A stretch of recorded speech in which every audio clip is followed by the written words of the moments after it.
За сайн байцгаана уу? Өнөөдөр та бүхэндээ 2022 оны математикийн ишээ А хувилбарыг үргэлжлүүлэн хүргэе.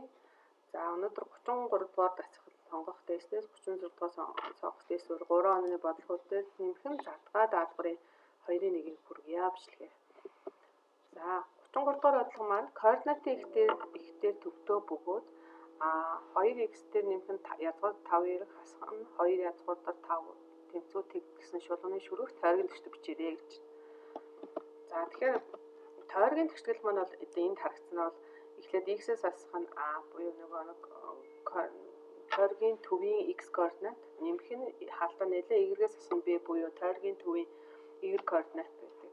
Квадрат тэнцүү r квадрат эдсэн квадрат. Тэгэхээр манай координатын ихтэй төвтэй гэж ам чинь a b нь хэд вэ гэсэн үг, тэг вэ гэсэн үг. За тэгэхээр x квадрат дээр нэмэх нь y квадрат тэнцүү r квадрат гэсэн тэгшгэлийг олох гэдэг шүү. Тэгэхээр одоо энд хариу маань бүх хариу маань x квадратын y квадрат байна. Тэгэхээр бид нар радиусын квадратыг л олох шаардлагатай юм байна. За тэгэхээр энэ тойрог маань бидний өгсөн y 2x дээр нэмэх нь язгуурдад 5-ыг y хасах нь 2 язгуурдад 5 тэнцүү тэг гэсэн энэ шулуунтай шүргэлцдэг гэсэн. Тэгэхээр шүргэлцнэ гэдэг чинь энэ хоёр огтлын цэг нь нэг цэг байна гэж яа гэсэн үг ойлгочлох юм тийм. Тэгэхээр энэ хоёроо системлж хагаад ботъё. За доотлын шулуунаасаа цөмөрөө 2x-ээ олвол энэ 2x-ээс олоод дараа нь x-ээ олчихвол язгуурдад 5-ыг үржих нь хасах y дээр нэмэх нь 2 хуваахан ерөнхий 2 гэсэн юм. X маань бол ингэж орлуулагдах нь тийм ээ. За олсон x-ээ дээдлийн нөгөө шулууны тойргийнхаа тэгшгэлдээ аваачаад x-ийн оронд орлуулчихвал ийм хэлбэртэй юм гарах нэ. За одоо ингэнгүүт одоо эн чинь язгуурдад 5-ын квадрат ч бол 5 гарчин. 2-ын квадрат чинь 4 гарчин. Тэгэхээр бүгдийг юу ячээ цөмөрө 4-өөр үзсэн гэдэг үзчихье. За тэгвэл язгуурдад 5-ын квадрат 5 хасах y дээр нэмэх нь 2-ын квадрат ч болохоор y квадрат нэмэх нь 4 2-сын үржил хасах 4y болно тий. За 2 талын 4-оор үржигдсэн юм чинь энд y квадратын өмнө коэффициент маань 4 болно. R квадратын өмнө коэффициент маань бас яг 4 болно. За ингээ хаалтаа задлаад стандарт хэлбэрт ялгачих юм бол 5y квадраттай 4y квадрат 9y квадрат болно. 5-ыгаа 4-ээр үржихэж хасах 20y нэмэх нь 4 20-аас 4y квадрат тушаа оруулах чинь. Тэгэхээр ийм y-ийн хувьд квадрат тэгшил болчихлоо. За энэ y-ийн хувьд квадрат тэгшил маань бол 2 биш яах нь 1 шийдтэй байх хэрэгтэй. Тэгэхээр юу байсан бэ гэвэл дискриминант нь тэгтэй ямар тэнцүү байх хэрэгтэй. За дискриминантаа y-ийн хувьд бодохоор чинь y-ийн өмнө коэффициентийн квадрат буюу 20 квадрат 400 хасах нь 4-ийг үржих нь ахмад гишүүний коэффициент 9-оор үржүүлж байна. Үржих нь сул гишүүн маань энэ 20-аас хасах нь 4-ээр квадрат маань сул гишүүн болно тийм. За ийм байхаар дискриминант маань тэг байх хэрэгтэй. Тэгээ ийм байхаар r квадратын зүгээр яах гэдэг олно гэсэн үг байна тийм. За яагаад гэвэл цор ганц шийдтэй байх хэрэгтэй. Яагаад шүргэлтсэн гэсэн учраас тийм. За тэгвэл одоо энэ 4-ийг үржих нь 9 үржих нь 20-аас хасах нь 4-ийг хоошоо оруулаад 2 талын 4 туу ачи. Хоошоо оруулчихвал ийм болоод 2 талын 4 туваагаад 9 туу хуваагаад 4 туу хахаар 100 тий. Тэгээ 9 туу хахаар чинь 9-ний 100 болоод тэгээ 29-ний 100 хоошоо оруулаад 4-ээр квадрат тушаа оруулчих юм бол 4-ээр квадрат нь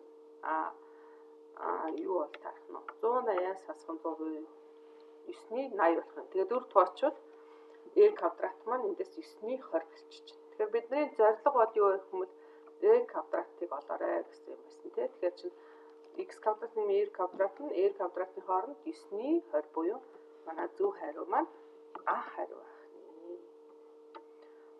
За 34 дугаар бодлогыг харъя. Уутанд 2 улаан 3 цагаан бөмбөг байсан. Уутнаас хамсгүйгээр 2 бөмбөг сонгоо авахад гарч ирсэн цагаан бөмбөгийн тоог x гээ. Тэгвэл дисперс нь болоорой гэж. За тэгвэл цөмөр хүснэгтэй байгуулын магадлалын тархалтын хүснэгтэй. За тэгвэл уутнаас 2 бөмбөг сангахад цагаан гарах магадлалын боломжийг x гэчээ. Тэгвэл нэг ч цагаан гарахгүй ч болно. Нэг цагаан гарч болно. Хоёулаа цагаан бөмбөг гэж болно гэсэн юм 3 боломжтой тий. За тэгвэл нэг ч цагаан гарахгүй байх магадлалыг нь бодож үзэлтэй цөмөр. Тэгвэл нийтдээ 5 бөмбөгний 3 цагаан шүү дээ. Тэгэхээр эхний тохиолдолд 5-ны 2 улаан. Тэгвэл нэг бөмбөг сонгогдсон юм чинь цаана 4 бөмбөглөлээ. Тэрний нэг нь улаан байгаа тий. 2 улаан сонгогдох магадлал нь болоо гэж. За ингээ үржүүлчих юм бол 10-ны 1 магадлалаар нэг ч цагаан гарахгүй байх нэ. За дараагийн тохиолдол нь нэг цагаантай бэ гэж. За нэг цагаантай байхын тулд 5-ны 3-аар 1 цагаанаа сонгочих. 5 бөмбөгийн 3 цагаан шүү дээ. Тэгэхээр эхний бөмбөг маань цагаан гэж үзье. За үржих нь үлдсэн 4 бөмбөгний чинь 2 нь улаан шүү дээ. Нэг л цагааны болох ч юм чи 2 дахь нь улаан бол таах нь. Тэгэхээр 4-ний 2 бол таах нь. За энийг 2-оор үржиж. Заавал эхнийх нь улаан цагаан дараачих нь улаан байхад нөгөө цагаан улаан бас үж. Тэгэхээр ийм хоёр тохиолдол байгаа чинь энийг 2-оор үржүүлээ. За тэгэхээр ингээ 16 буюу 1 цагаан байх магадлал нь 16 байх. За сүүлийн тохиолдол болох x тэнцүү 2 буюу хоёулаа цагаан байх магадлалыг батгсан мөрөө. Тэгэхээр 5 бөмбөгийн 3 цагаан. За нэг бөмбөг сонгочоор үлдсэн 4 бөмбөгийн 2 цагаан гээд 4-ний 2-оор үржүүлчихвэл 13. За ингээ магадлалын тохиолдлын үүснэгтээ нэг цагаанг байхад 11, нэг цагаан сонгох нь 16, хоёр цагаан сонгох нь 13 гэж бүгэлжээ. Тэгэх юм бол нийт магадлал нэмүүд 10-10 буюу 1 гарч ирэхэд бид нар зөв бодсон бол таах нь тий. За дисперсийг яаж олдог вэ гэвэл за энэ EX квадратаас асах нь EX-ийн квадрат гэдэг тий. За энэ E-ийн X-ийн квадрат гэдэг маань юу гэсэн үг гэх юм бол нөгөө нэг цагаан гарах магадлалуудынхаа квадратуудыг харгалзах магадлалаар нь үржүүлчихдэг. Тэгэхээр тгийг квадратыг үржих нь магадлал нь 11 тий. Нэмэх нь 1-ийн квадратыг үржих нь 16. Нэмэх нь 2-ийн квадратыг үржих нь 13 гэдэг ингээ үржих дэмжих юм бол 10-11 гарч байна. За одоо EX болох хэрэгтэй. EX маань өөрөө юу хэлдэг вэ гэвэл математик дундчийг хэлдэг тий.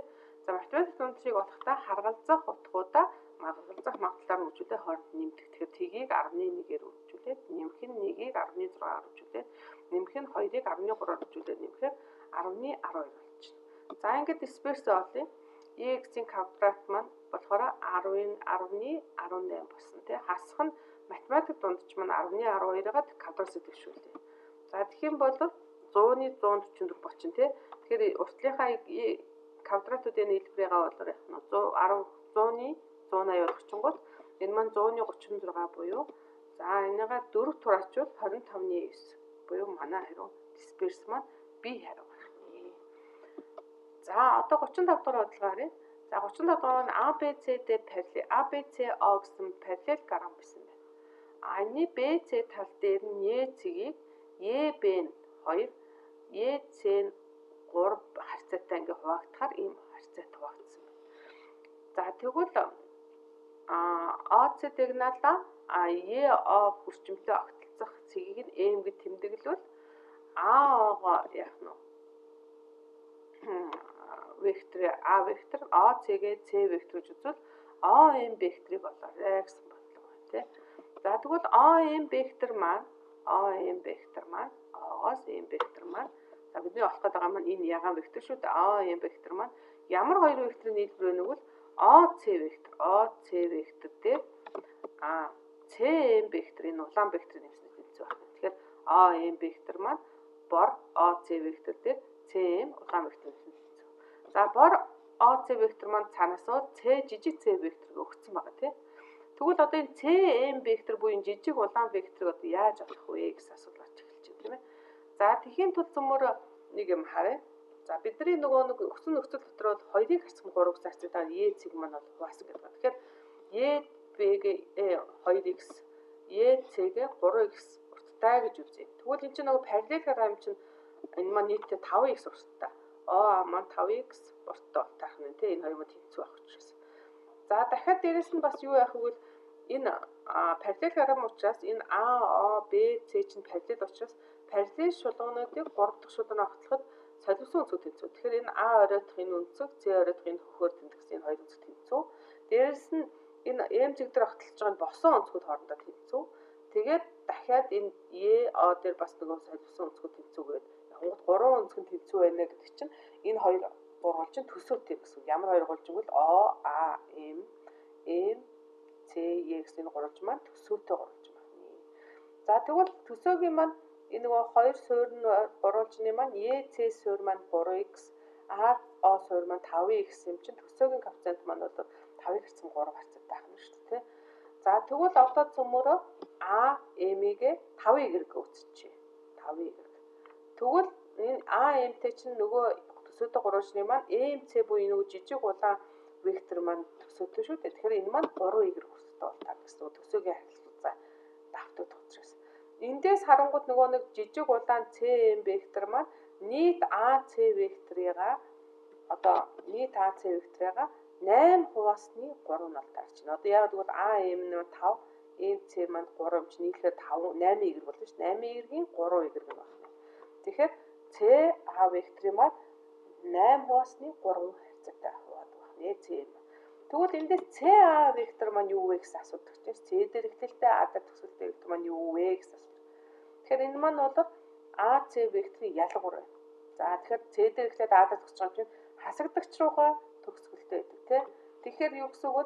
A векторээс энэ C вектор хассантай яах вэ? A векторээс C вектор хассан маань нийт энэ ногоон AC вектор маань гарч ирнэ. За ингээ AC вектор бид нар өгсөн жижиг AC векторээрээ илэрхийлсэн учраас орлуулчих. CM векторыг маань 8-ны 3-ыг үржих нь CA-гийн оронд A-гаас хасах C векторыг тавьчих тийм. За тэгвэл CM вектор олсон юм чи одоо эргүүлээд нөгөө OM вектор олъё. OM вектор чинь жижиг C вектортэй хүн CM болчихсон шүү. CM-ээ дөнгөж сая бид нар 8-ны 3 A жижиг A вектор жижиг C вектор хассантай яах нь тэнцүүг болсон. За ингээд хаалтаа задлаа үржүүлээд явахаар 8-ны 3 A вектор. За хасах 8-ны 3 A вектор. Тэгэхээр нэг C вектороос хасах 8-ны 3 A вектор хасгаар чинь 8-ны 3 A вектор дээр нэмэх нь 8-ны 5 C вектор буюу манай хариун дунд маань D хариу зүг байх нэ. За одоо 36 дугаар бодлого харъя. F от x гэсэн олон гишүүнтийг x дээр нэмэх нэг хуваахад 6 үлдэнэ.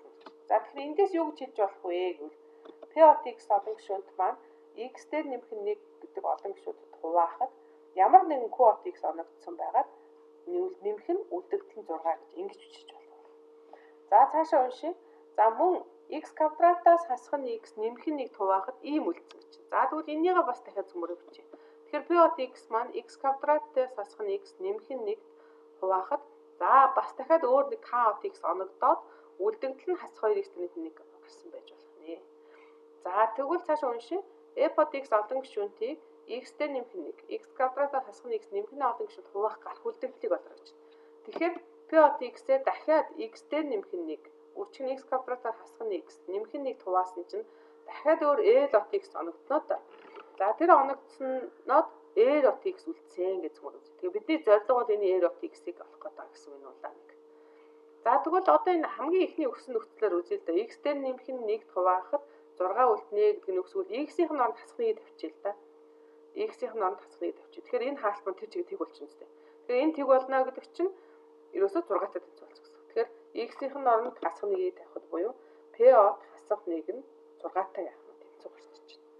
За тэгвэл яг энэ нөхцөлийг энэ доотлын олгож байгаа нөхцөлөөр зүгээр ашиглаж үзье л да. P от x-ийн энд x-ийн оронд хасах нэгийг тавихад бас энэ тэр чигтэй яах нь тэг болно тий. Тэгэхээр ганцхан R от x үлдэх гэдэг шүү дээ. Тэгэхээр x-ийн оронд нь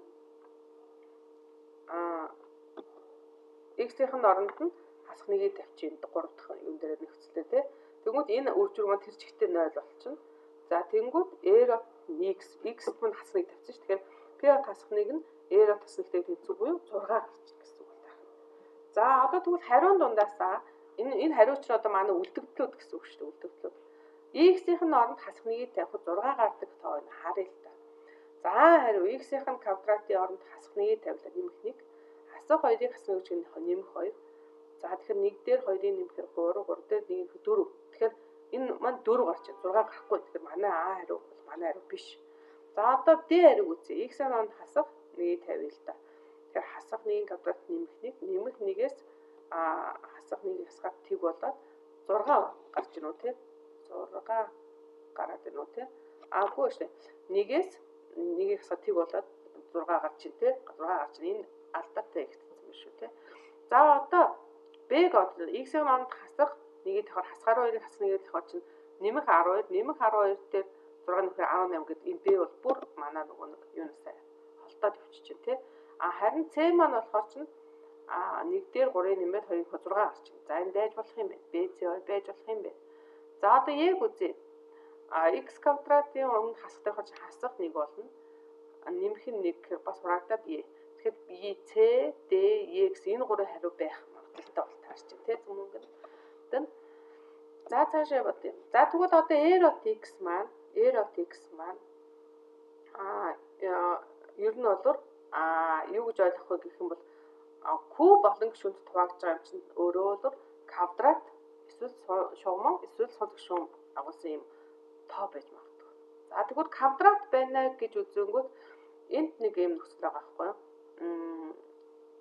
Энэ x хоёр дахь энэ хөхөөр тавьсан нөхцөл байгаа шүү дээ. X квадратаас хасах нь x нэмэх нь 1 хуваасан чинь k-аас оногдоод x-д хасах 2x-тэй нэмэх нь 1 оногдчих гэсэн. Тэгэхээр энэ 2x дээр хасах 2x-тэй нэмэх нь 1 үлдэгдэнэ гэдэг чинь одоо энийг хоёр талын дахиад x дээр нэмэх нь 1 хувааж болоод байгаа шүү дээ. Нэгдүгээр нөхцөлөөс.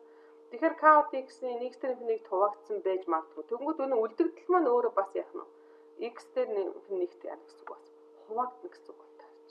Тэгэхээр юу өөрөөр хэлбэл юу гэсэн үг вэ? Энэ үлдэгдэл олон гишүүнт маань өөрөө x дээр нэмэх нь 1 гэдэг өчигдгөн агуулж хуваагдаж байгаа гэсэн үг таах нь тий. Нэгдүгээр нөхцөлсөн. За тэгэхээр x дээр нэмэх нь 1-ийг үржих нь.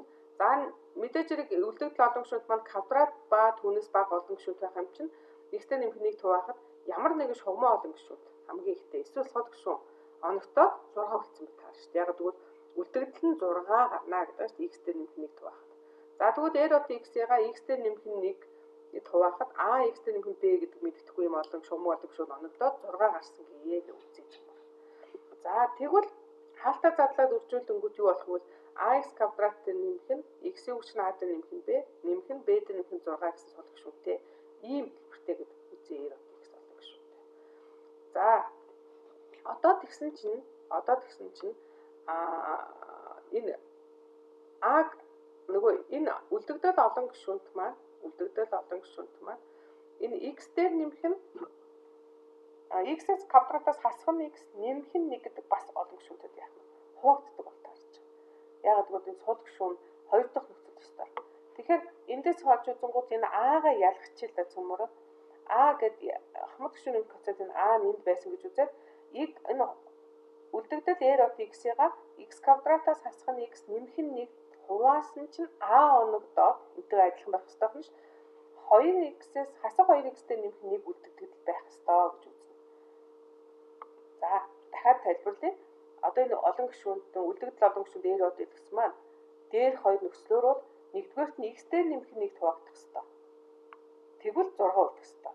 Тэгэхээр өөрөө шугам куб олон гишүүнтэнд хуваагаад үлдэгдэл олон гишүүнт юм чинь нэг бол квадрат ба түнс доош гэж. Тэгэхээр квадрат гэж үзээд x дээр нэмэх нь 1 хуваахад ax дээр нэмэх нь b гэдэг шугам олон гишүүн оногдоод 6 үлдсэн гэж үчигнэ. Нэгдүгээр нөхцөлсөн. За нөгөө талаас юу гэвэл хоёр дахь нөхцөл чинь x квадратаас хасах нь x нэмэх нь 1 хуваахад шугам олон гишүүн үлдсэн гэж байгаа юм. Тэгэхээр энэ r of x маань квадрат олон гишүүнт хамгийн дээдлээ тэрнээс бага болох юм чинь хэрвээ квадрат олон гишүүнтүүд яах нь хуваасан бол a гүрчих нь x квадратаас x хасах нь x нэмэх нь 1 хуваахад a оногдоод энэ үлдсэн хоёр дахь нөхцөл ийм байна. Энэ хоёр маань яг нэг үлдэгдлийн тухай ярьж байгаа учраас энэ хоорондоо яах вэ? Тэнцвэх хэрэгтэй. За тэгэхээр эндээс бол x квадратын өмнөх коэффициент нь бол яах нь гэдэг бас тэнцвэ чинь тэнцвэ байна. Тэгэнгүүт юугаа яа л та тэгвэл цөмөрөө x-ийн өмнөх коэффициентаар x-ийн өмнөх коэффициент маань энэ уртлын ягаан маань бол a дээр нэмэх нь b байгаа. Харин хойдлын x-ийн өмнөх коэффициент энд үржих хасах x хасах нь 2x буюу x-ийн хаалтаас гарчвал хасах a-гаас хасах нь 2 болчих. За энд нэг юм адилтгал гараад ирчих тий. За сул гишүүн маань өмнө нь бол b дээр нэмэх нь 6 байгаа. Харин энэ хойдол маань a-г нэгээр үчгэж a-га дээр нэмэх нь 1 бол таах нь. Тэгэхээр эндээс a дээр нэмэх нь 1 нь b дээр нэмэх нь 6 гэдэг зүг. Эндээс цөмөрөө шууд юугаа олчмаар доош хасчмаар юм уу? За тэгэхээр хасах a-гаас хасах нь 2 a гэхээр хасах 2а. Хасах 2-аас 1 ясгаж хасах 3. За a тэгэнгүүтээ b-ийн хооронд хуваагдаад 6 хасах 6 бол таах нь. За эндээс a-га хоошноор оруулаад 6 авчвал a нь нэгтэй тэнцүү болчих. Нэгтэй тэнцүү. За олсон a-га урталтаа аваач 50-гууд b тэнцвэд гарч хасах 4 гарч. За тэгвэл одоо манай нөгөө шугам олон гишүүнээр r of x ингээ хаяа гэдэг ийм хэлбэртэй байна гэж үзчихэж юм. Тэгэхээр a-гийн хооронд 1-ийг b-гийн хооронд хасах 4-ийг аваач 50-гууд r of x маань юу болж чадж нөгөөл x квадрат хасна 3x нэмэх нь 2 болчих. Тэгэхээр зөв хариу маань c байх нь. За ингэж бас яах нь үзэж явах болох нэ. За одоо 2-ын 1-р бодлого харъя. 2-ын 1 маань x квадратээс хасах нь 2k нэмэх нь k квадрат хасах нь k нэмэх нь 3 гэсэн функцийг энэ 3 тохиолдолд олоорой гэж. За 1-р төрлийн бодлогын төмөр харъя. За 1-р төрлийн бодлолт маань k-гийн хооронд хасхныг орлуулаарай гэж. За орлуулаа бичингүүд ийм хэлбэртэй болчихно. X квадрат дээр нэмэх нь 2x нэмэх нь 5 болчихно. За оройн параболын энэ оройг олоорой гэж. За тэгэхээр оройн цэгийн параболын маань оройн цэг олохдоо бол хасах b хуваах нь 2a гэдэг том юм. Хасах b гэдэг маань x-ийн өмнөх коэффициент шүү дээ. Тэгэхээр хасах 2-ыг хуваах нь 2a гэдэг маань ахын түвшний коэффициент 1 бай тээ. Эндээс x0 буюу оройн цэг маань хасах 1 орж байна. Тэгэхээр манай a маань хэд байх вэ? Хасах 1 байх нь. За одоо y0-ыг хэрхэн олдог вэ? Олсон x0-ыг энэ a под x-тэй орлуулад тавьчих шүү дээ. 1 хасах 1-ийн квадрат 1 хасах 2 нэмэх нь 5 гэхээр эндээс b маань хэд 4 болчлаа. За цаашаа явъя. Энэ үед функцийн хасах 3-аас тэг завсарт хамгийн их утга нь c, хамгийн бага утга нь c, хамгийн их утга нь d гэж. За тэгвэл завсарт хамгийн бага утга олохдоо завсрын захын цэгүүд болон завсарт орж байгаа с жижигтэй цэгүүдтэй одоо өөрөөр хэлбэл онцгой цэгүүдтэй үздэг гэсэн үг тийм. За манай тулд нөгөө парабол учраас онцгой цэг маань ерөөсөө л оройн цэг байгаа учраас шууд нөгөө уламжлалт авахгүй гэж бодчих. Тэгэхээр захын цэгүүд хасах 3 тэг нөгөө завсарт орж байгаа нөгөө онцгой цэг маань болохоор x0 нь хасах 1 дээрх утгуудаа бодчих. За утгаа хаана тавих вэ? Энэ a под x-тэй л x хямаанд орлуулна шүү. За хасах 3-ыг тавья. Хасах 3-ыг тавьд 9-ээс хасах 6x нэмэх нь 5 буюу 8 гарч байна. За хасах 1 дээрх утгыг бол оройн цэгээрээ 4 болцсон. За тгийг тавингууд ойлгомжтой шууд x-үүд нь тэгдэг гэнгүүт 5 орчиж байна. За эндээс тэгэхээр энэ утгууд маань 5, 4, 8 гэж гарсан байна. Хамгийн их утга нь 8. Тэгэхээр хамгийн их утга маань d гэсэн учраас d маань 8 гэж гарчлаа. За хамгийн бага утгаа харангуут эндээс 4 буюу энэ маань c. Тэгэхээр c маань ингээд яг 4 гарчлаа. За ингээд 2-ын 1-ийн эхний тохиолдлуудын a, b, c, d-г болчлоо. За одоо 2-ын 1-ийн 2 дахь бодлогыг харъя цөмөрөө. За a под x функц маань k тэнцүү a үед x тэнглэгтэй ийм цэгээр шүргэлцэн гэж. Тэгэхээр x тэнглэгтэй шүргэлцнэ гэж байна. За бидэд өгсөн a под x маань бол энэ шүү дээ. За x тэнглэгийн маань тэгштгэл бол y тэнцүү тэг гэдэг тэгштгэл шүү дээ.